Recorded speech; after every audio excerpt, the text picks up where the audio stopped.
Macron giflé en France, en Afrique, ce serait suicidaire de le faire. Après le générique.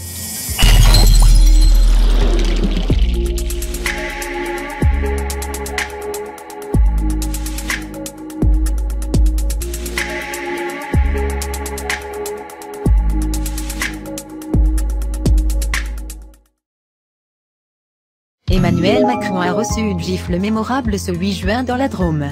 Un geste qui, s'il était fait sur un chef d'État africain serait considéré comme celui d'un kamikaze, c'est-à-dire suicidaire. Alors que le chef de l'État français s'était rendu dans un lycée hôtelier de Tain-l'Hermitage dans le département de la Drôme, il s'est vu administrer une gifle devant un grand nombre de personnes venues l'accueillir.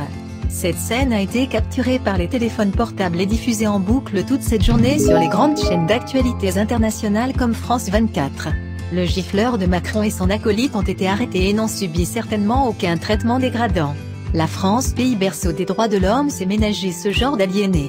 Ils vont comparaître le plus tôt possible devant un juge et écoper d'une peine moindre, c'est sûr.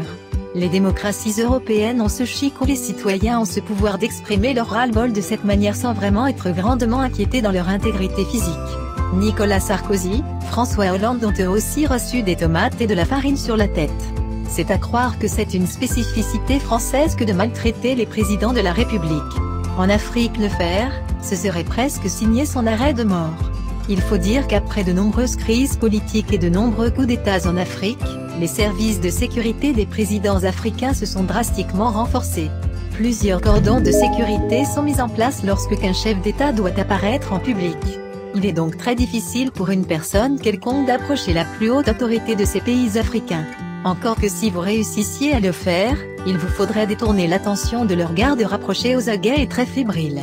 Vous risquez de vous prendre une balle avant même que vous ne commenciez l'action. Au cas où vous restez en vie, on imagine l'énorme baston que vous allez recevoir. Les conséquences pourraient être dramatiques pour un potentiel gifleur de président africain. C'est très risqué et les gens n'y pensent même pas. Ce serait un suicide que de vouloir tenter une telle entreprise. Jamais cela ne s'est vu en Afrique ou si cela était fait, les faits ont été gardés soigneusement. Car en Afrique, un chef de l'État est très respecté, on lui voue un énorme culte de la personne. En Afrique, gifler un chef de l'État, ce serait comme si vous tentiez de faire un coup d'État. Vous serez alors considéré comme un vil rebelle avec tout ce que cela implique comme conséquences fâcheuses pour vous.